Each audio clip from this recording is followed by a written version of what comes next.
ఆంధ్రప్రదేశ్ చాలా అడ్డగోలుగా మాట్లాడింది. నేను ఉత్తగా మాట్లాడతలేను. This is the minutes of the meeting.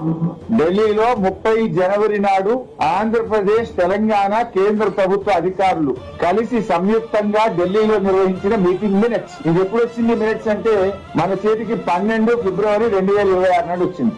జనవరి 30 నాడు మీటింగ్ అయింది. 12 ఫిబ్రవరి నాడు మన రాష్ట్రానికి మినిట్స్ వచ్చినాయి. ఇవాళ ఏంటిది? మార్చి 16. అంటే దాదాపు నెల మీద 4 రోజులైంది మినిట్స్ వచ్చి. మరి ఈ మినిట్స్ లో తెలంగాణకు అన్యాయం జరిగే విధంగా ఈ మినిట్స్ ఉంటే వెంటనే రాష్ట్ర ప్రభుత్వం రెస్పాండ్ కావాలన్నా వద్దా? అంటే ఇది కుంభకర్ణులాగా నిద్రపోతున్నారా? గాడిద పళ్ళు తోముతున్నారా? గోదావరి జలాలకు తెలంగాణకు తీవ్ర అన్యాయం చేసే విధంగా ఈ మినిట్స్ వచ్చినాయి. మినిట్స్ వచ్చి నెల మీద 4 రోజులైనా రేవంత్ రెడ్డి, ఉత్తమ్ కుమార్ రెడ్డి ఏం నిద్రపోతున్నారా? లేదు చంద్రబాబుకు దాసోహం అయిపోయిందా? ఈ రాష్ట్రాన్ని ఆంధ్రప్రదేశ్ కి తాకట్టు పెట్టిందా? రాష్ట్ర ప్రయోజనాలంటే మీకు పట్టవా? ఈ మినిట్స్ వస్తే ఎందుకు స్పందించలేదు?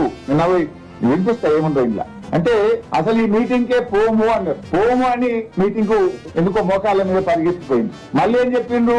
మేము ఒక ఉత్తరం రాసినాం, మీటింగ్ లో గోదావరి నల్లమల్ల సాగర్ అంశం లేకపోతేనే మీటింగ్ కు పోతాము అని మీ అందరికి తెలిసి ఉత్తరం బయటకు వచ్చింది. ఇది meeting minutes. First point Godavari Nallamalla Sagar చదివినిపిస్తారు. పోలవరం నల్లమల్ల సాగర్ ప్రాజెక్ట్ ఆ మీటింగ్ లో ఆంధ్రప్రదేశ్ నుంచి చాలా స్పష్టంగా వాళ్ళు రాసి పంపిన పాయింట్స్ లో ఆంధ్రప్రదేశ్ ప్రభుత్వం పెట్టిన ఎజెండాలో first point Polavaram Nallamalla Sagar project. మరి ఎజెండాలో ఆంధ్రప్రదేశ్ పోలవరం నల్లమల్ల సాగర్ పెడితే మేము మీటింగ్ కే పోమన్నారు కదా, ఎట్లా పోయి మీటింగ్ కు? ఎట్లా పోయి మీటింగ్ లో కూర్చున్నారు? అంటే మీకు ఎందుకంత భయం? తెలంగాణ హక్కుల మీద, తెలంగాణ నీళ్ల మీద మీకు సోయి లేదా? బాధ్యత లేదా?